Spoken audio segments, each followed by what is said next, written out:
Welcome back to Panther News 22. I'm Miles Vollmer. And I'm Lane Normand. Today is February 14th, and we got a show for you. First, however, we have a few announcements for the students at Beverly High.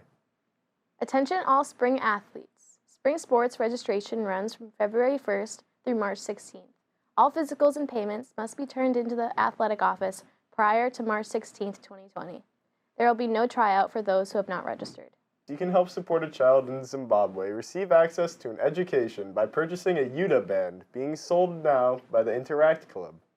The bands are available for purchase until February 14th during some lunches, after school, by the cafeteria, and in room 233. The cost is $7 and can be paid by cash or with Venmo.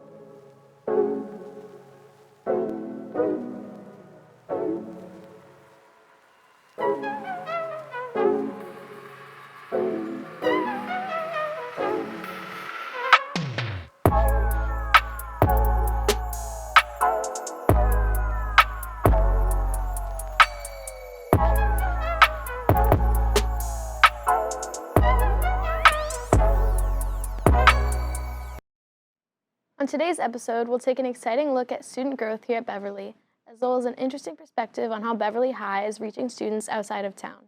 And then we'll see how the basketball team is finishing the season strong. An exclusive on a local dojo and how its owner is making an impact.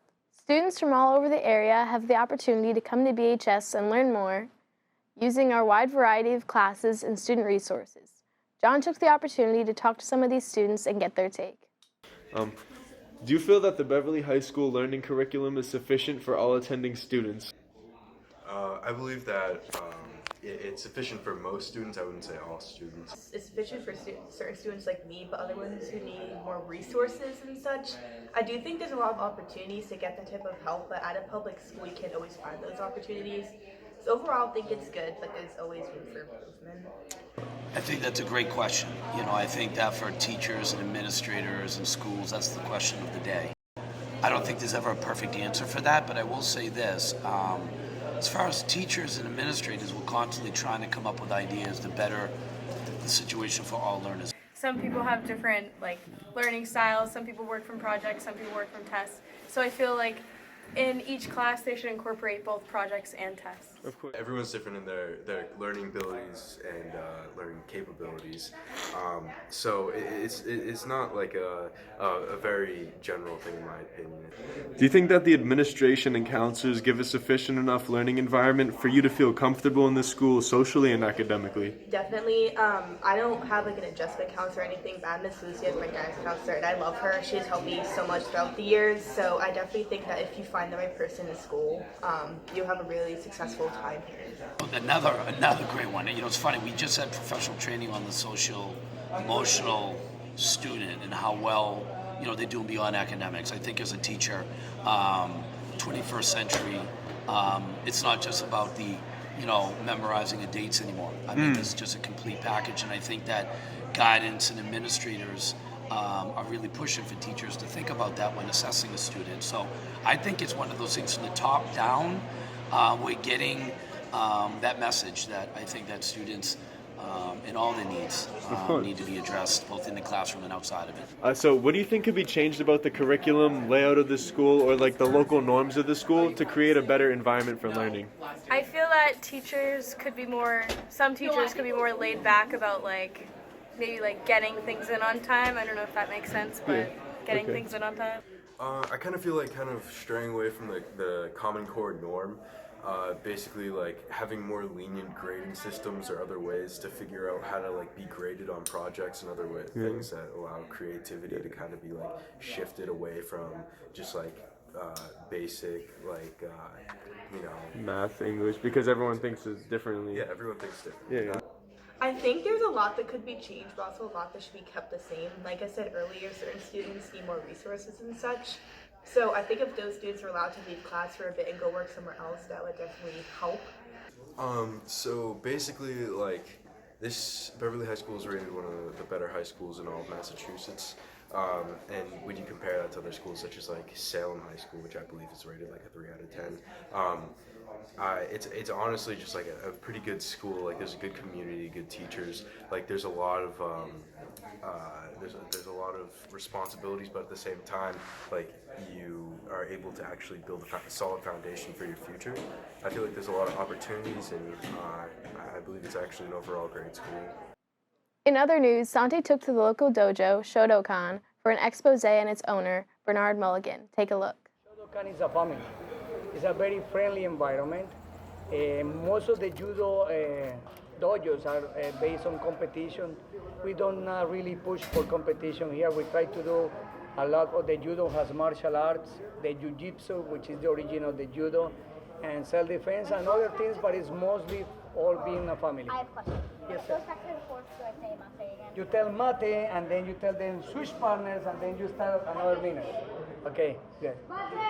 I do think it's important that the people here are able to work together in harmony, the different arts. And it's because there are so many, we are able to maintain a place like this. And also because the instructors don't look forward to being paid. They're all volunteers, giving something back to the art. I get nothing, nobody gets any pay whatsoever. Nobody ever has gotten paid because we have some pretty great people willing to give their time teaching others. They want to give something back to the art. That is a source of much pleasure to me. And if they knew that, they'd all quit.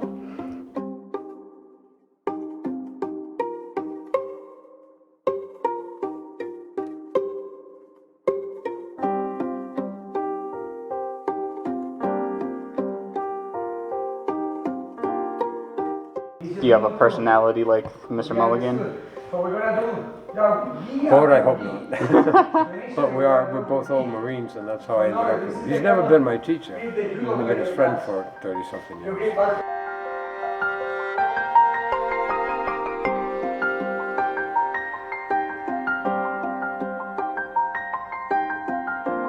Well, we are always open to new students. All we want is a person to say, hey, I want to practice. We always very easy on having the person on the mat for any martial arts as far as the person signs the waiver that corresponds to which is something by law. So we are open anytime to visit anybody. We have worked with people with special needs, people who's deaf, so they cannot listen very well. And so it's all about being passionate, it's all about being a family here, and it's all about trying something. We understand the limitations of some and when they go on the mat, but we will work with those limitations to make you feel good. Not only have they improved me to be a better martial artist, they've also improved my self-esteem. Before I've come here, I noticed I was like kind of depressed. It's improved my mood a lot. What does Sensei Mulligan bring to the Shodokan that you think is special to the Shodokan? And you're up body each. A vintage personality, cantankerousness, obstinance, a good heart, and a crusty exterior.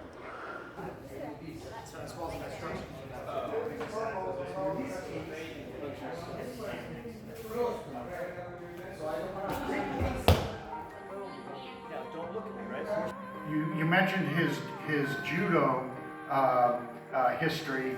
Mr. Mulligan in Aikido, Aikikai Aikido, he is an honorary member of the Style Committee of the United States Aikido Federation.